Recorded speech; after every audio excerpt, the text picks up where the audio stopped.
love you, brother. I love you. I love you. I love you. We love you. We love you.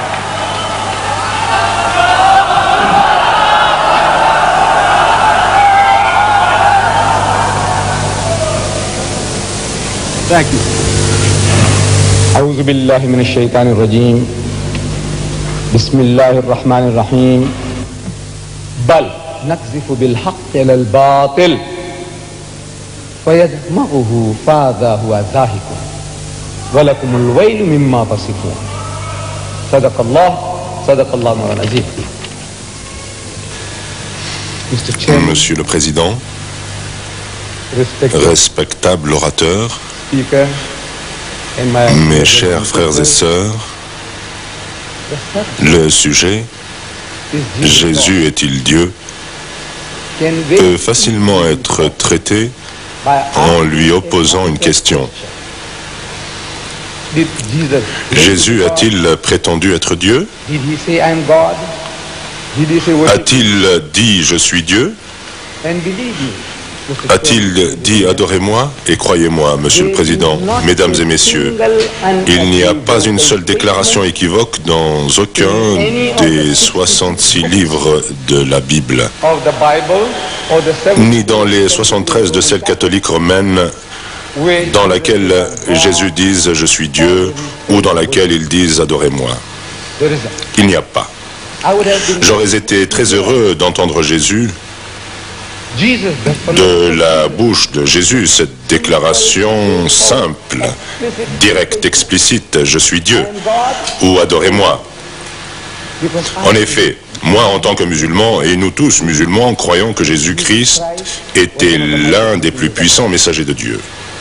Nous croyons en sa naissance miraculeuse, nous croyons qu'il était le Messie, et nous croyons qu'il a donné la vie aux morts avec la permission de Dieu et qu'il a guéri les aveugles-nés et les lépreux avec la permission de Dieu.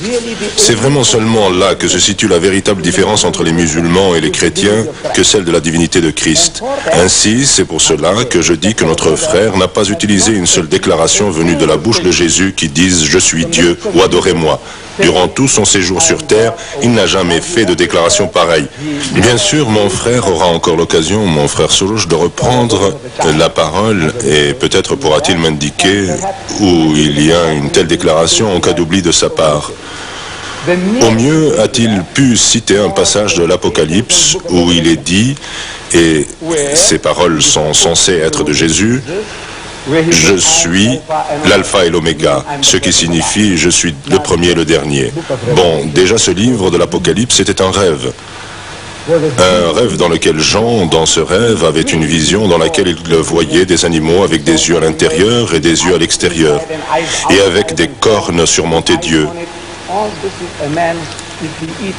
Tout cela, un homme qui a trop mangé peut en faire l'expérience. Alors pourquoi Jésus est-il venu sur cette terre? Nous allons analyser ce qu'il a vraiment dit et ce qu'il a fait. Voyons maintenant l'idée de la Trinité. Les chrétiens, la majorité des chrétiens, y compris l'église anglicane, l'église romaine catholique, les presbytériens, les luthériens, les méthodistes, presque à l'unanimité, croient en cette chose, la Sainte Trinité. Dans le catéchisme chrétien des églises, on dit, et je cite, « Car le Père est Dieu, le Fils est Dieu, et le Saint-Esprit est Dieu. Mais ce ne sont pas trois dieux, mais un seul Dieu. Ainsi le Père est tout-puissant, le Fils est tout-puissant et le Saint-Esprit est tout-puissant. Mais il n'y a pas non plus trois tout-puissants. Il n'y a qu'un seul tout-puissant. Et ça continue. Je cite le catéchisme. Le Père est une personne, le Fils est une personne et le Saint-Esprit est une personne.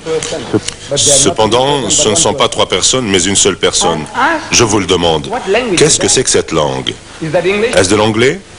On dirait que c'est de l'anglais, mais ce n'est pas de l'anglais. Personne, personne, personne. Mais non trois personnes, mais une seule personne. Je répète, qu'est-ce que c'est que cette langue? Qu'est-ce que c'est qu'une personne dans votre langue, à vous les Anglais? Dites-le moi, vous qui êtes Américains, qui parlez comme les Anglais. Dites-le moi. Qu'est-ce que c'est qu'une personne dans votre langue? Supposons que vous et deux autres frères soyez des triplés, identiques, au point que nous ne puissions pas faire la différence entre vous trois. Vous êtes identiques les uns aux autres. Si l'un de vous commet un assassinat, je vous le demande, pourrons-nous prendre l'autre? Vous dites non, je vous réponds. Et pourquoi pas? Vous vous ressemblez. Pourtant, il me dira, mais non, c'est une personne différente. Ce qui en fait une personne différente, c'est sa personnalité. Si la personnalité est différente, il est différent. Et quand les chrétiens disent, au nom du Père, et du Fils, et du Saint-Esprit, je vous dis que vous avez trois représentations mentales distinctes à l'esprit. Quand vous dites Père, vous ne pensez pas au Fils. Quand vous dites Fils, vous ne pensez pas au Saint-Esprit, n'est-ce pas? Oui, et ces trois représentations ne pourront jamais se fondre en une seule. Malgré tous vos efforts, elles resteront toujours trois dans votre esprit, à moins que votre esprit ne soit malade et que vous ne disiez « je vois ces trois comme une seule image ». Les trois resteront toujours trois.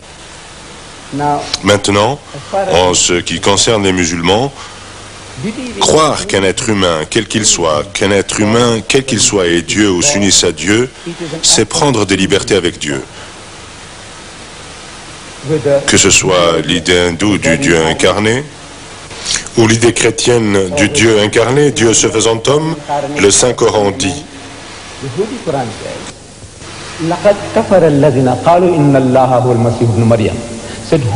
quiconque dit que Jésus, fils de Marie, est Dieu, blasphème, trahit Dieu.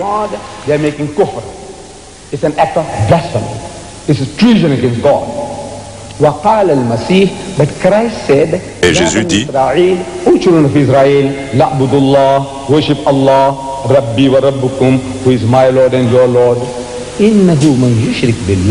whoever will associate anyone with Allah, Jésus dit au fils d'Israël, adorez Allah qui est mon Seigneur et le vôtre. Quiconque associe quelqu'un à Dieu sera interdit de paradis et voué à l'enfer. Et personne n'aide les injustes.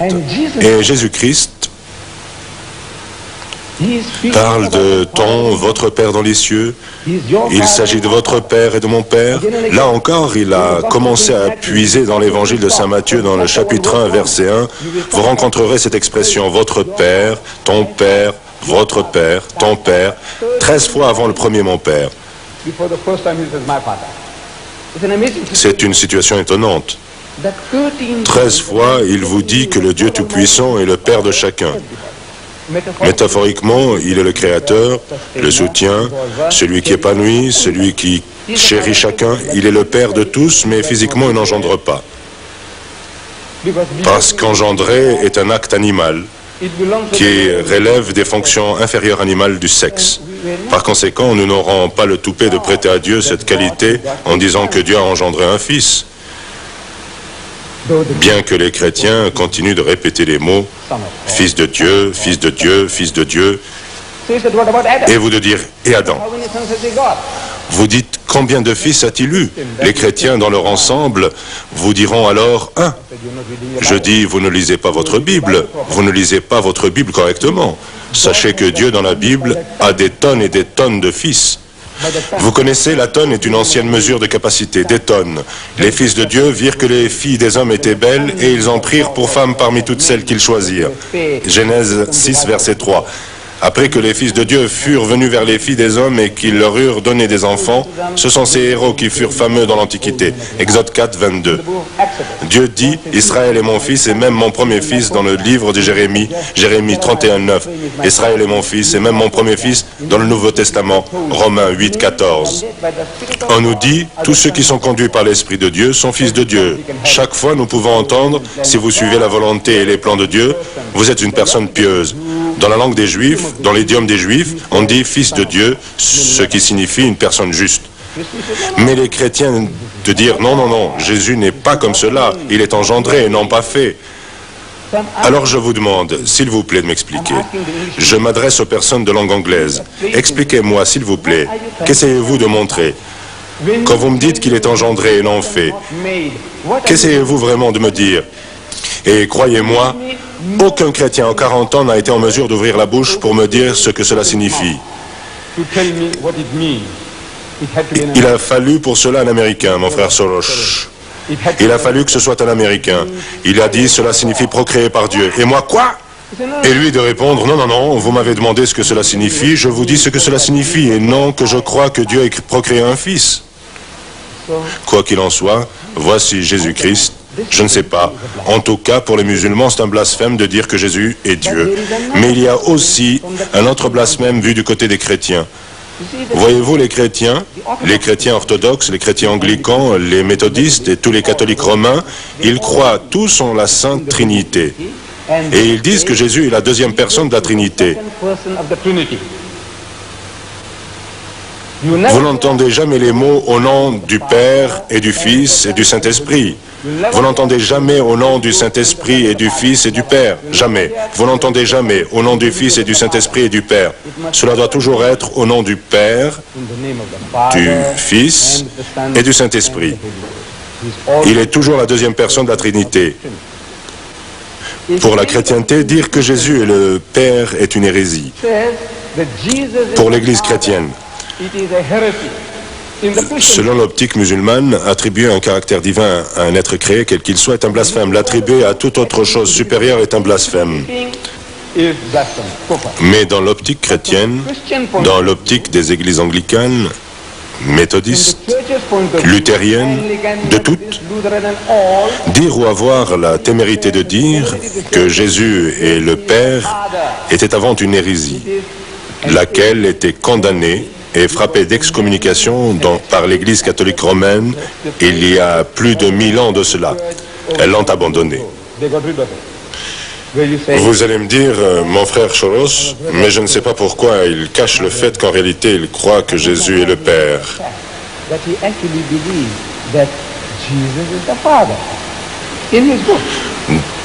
Dans son livre intitulé « Le chrétien libéré », au cas où il l'aurait oublié, peut-être qu'il ne l'a pas apporté moi-ci, le chrétien libéré.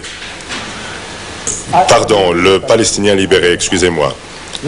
Et étant donné l'étoile de David en arrière-plan, je ne sais pas, libéré des Juifs ou libéré de quoi? Chrétien libéré. Il dit, et je cite à la page 80,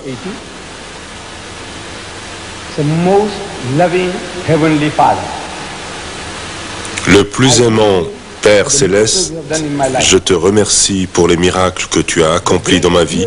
Le plus grand de tous les miracles a été que tu m'as aimé suffisamment pour mourir pour moi. Qui? Le Père est mort pour lui? Cela, dans l'histoire de l'Église, comme frère Soros sera en mesure de le confirmer étant maître de théologie, est une ancienne hérésie qualifiée de patripassianisme ou de monarchianisme ou de sibyllisme. Vous ne devez pas vous effrayer de ces mots à rallonge, mais c'est dans l'histoire des églises et elles excommuniaient il y a de cela quelques 1000 ans. Mais c'est lui qui est le Père. Cependant, Jésus contredit cette affirmation qui dit « Et n'appelez personne sur la terre votre Père, car un seul est votre Père, celui qui est dans les cieux. » Matthieu 23, 9. Et Jésus est un homme de la terre, qui marche sur cette terre. C'est ce que Pierre justifie. Dans le livre des Actes des Apôtres, chapitre 2, verset 22, il déclare « Hommes israélites, écoutez ces paroles. Jésus de Nazareth, cet homme, un homme à qui Dieu a rendu témoignage devant vous par les miracles, les prodiges et les signes qu'il a opérés par lui au milieu de vous. Ne l'a-t-il pas fait? Que Dieu a opéré par lui? Il a utilisé Jésus. Dieu Tout-Puissant a utilisé Jésus.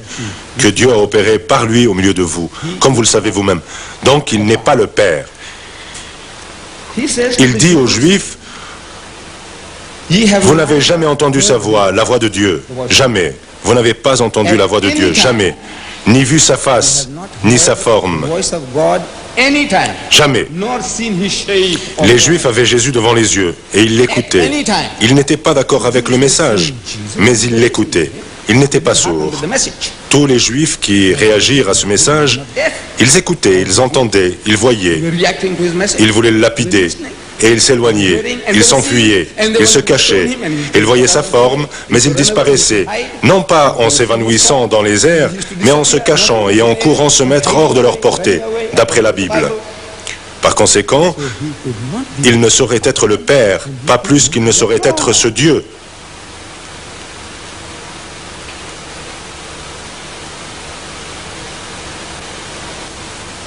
The Bible gives us a test. La Bible atteste de ce que Dieu n'est pas, What God is not.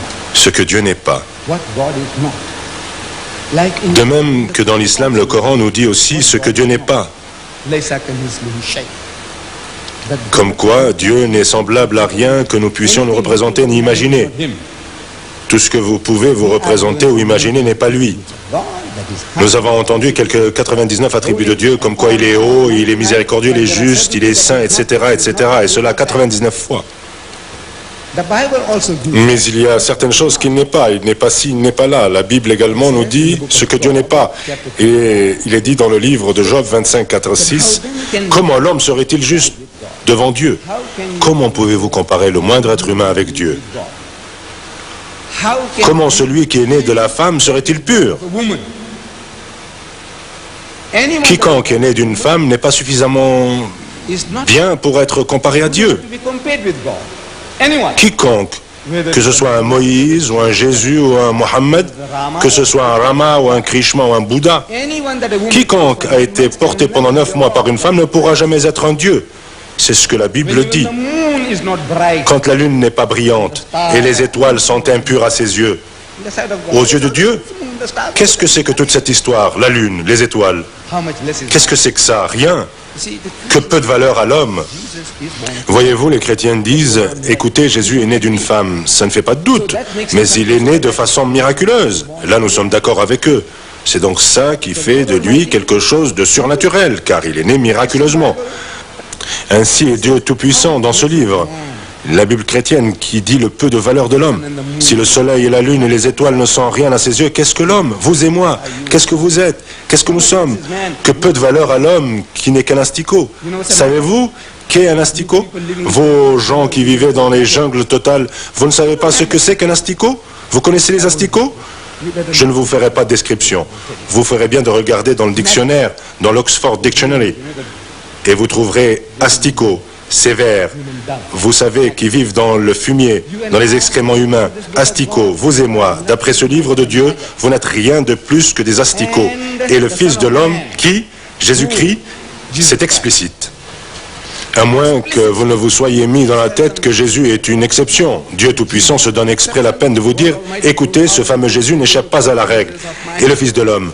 Demandez à n'importe quel chrétien qui est le Fils de l'homme. 83 fois dans le Nouveau Testament, Jésus-Christ est décrit comme le Fils de l'homme. Fils de l'homme, Fils de l'homme. Il est le renard pour les chevaux et le taureau de mauvais augure. Mais le Fils de l'homme n'a pas de toit au-dessus de la tête et le Fils de l'homme est comme le fils de Jonas, car Jonas a passé 3 jours et 3 nuits au centre de la terre. Ainsi est le Fils de l'homme. Bien 83 fois, Jésus est appelé le Fils de Dieu, 13 fois. 13 fois. Times is addressed as the Son of God. Mais 83 fois, 70 fois plus souvent, Fils de l'homme, Fils de l'homme, Fils de l'homme. Et demandez à n'importe quel missionnaire chrétien, qui est le Fils de l'homme? Il répondra Jésus. God always Appelez le Fils de l'homme, et qui n'est qu'un ver, un ver. C'est un ver. Nous sommes des asticots. C'est pire qu'un ver. Lui, c'est un ver. En d'autres termes, ne vous y trompez pas. Quiconque est né d'une femme, et la Bible nous dit dans l'Évangile, selon Saint Luc, chapitre 2, verset 21, et lorsqu'il eut 8 jours, il fut circoncis. God Dieu circoncis.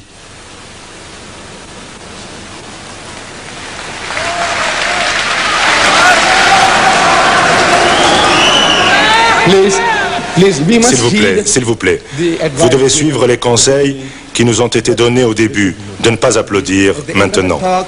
If you À la fin d'une intervention, si vous voulez applaudir, d'accord. Les 2 orateurs, s'il vous plaît. When he was 8 days old, Quand il eut 8 jours, il fut circoncis et il fut appelé Jésus par les anges alors qu'il était dans le ventre de sa mère. Qui était dans le ventre de sa mère? Jésus. Comment en est-il sorti? Comme vous et moi? Qui? Dieu? Je vous pose la question. Imaginez que vous soyez une infirmière, on peut tout imaginer.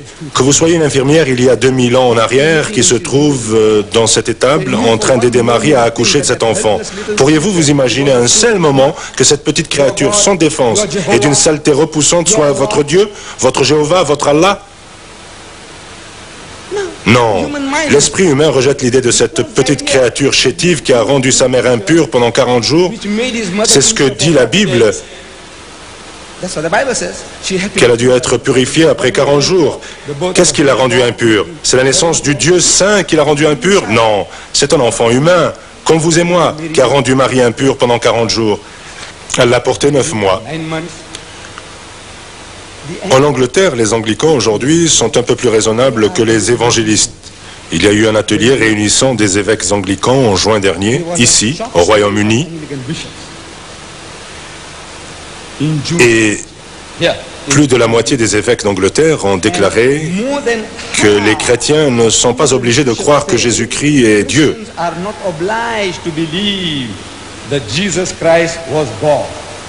C'est fini. Vous ne devez pas le croire. Si mon salut et le vôtre en avaient dépendu, car votre salut, si vous êtes chrétien, les chrétiens croient que Jésus doit mourir en tant que Dieu, car un homme ne peut pas prendre sur lui les péchés du monde. S'il meurt sur la croix, nous dirons, ils ne l'ont pas tué et ils ne l'ont pas crucifié. Nous l'avons prouvé en juillet ici même. Nous n'allons pas nous arrêter sur ce point. Mais il faut que les chrétiens croient que Jésus doit mourir en tant que Dieu et non pas en tant qu'homme. Parce qu'un simple homme ne peut pas prendre les péchés du monde. Donc Dieu est mort. Vous le demandez? Croyez-vous que Dieu est mort? Vous dites qu'il est éternel et éternellement mortel? Et il est mort? Vous voulez donc savoir s'il meurt, ce qu'il advient de sa création? Vous connaissez le courant électrique? Le courant. D'où provient le courant? Le courant de cette salle, d'ici. Il provient d'une sous-station ou d'une station de secours. S'il le coupe là-bas, à quoi vont vous servir tous ces interrupteurs? Fini. Le courant est parti, vous vous retrouvez dans l'obscurité. C'est Dieu Tout-Puissant. Si sa vie s'est éteinte, qui fait tourner son univers? Qui lui permet de continuer à tourner? Pendant 3 jours et 3 nuits, il était absent dans le sépulcre, d'après les chrétiens, chez les morts. Pendant 3 jours et 3 nuits. Pendant 3 jours et 3 nuits. Qui surveillait l'univers? Qui? Non, non. Je dis que Jésus-Christ n'a jamais, à aucun moment, prétendu qu'il était Dieu, ni demandé qu'on l'adore. Au contraire, il a dit, « Mon Père est plus grand que moi. » Il dit, « Mon Père est plus grand que tous. » Jean 20, 29. Il dit, « Je ne puis rien faire de moi-même. » Jean 5, 30. Il a dit, « Je ne puis rien faire. » Dieu peut tout faire, faire n'importe quoi.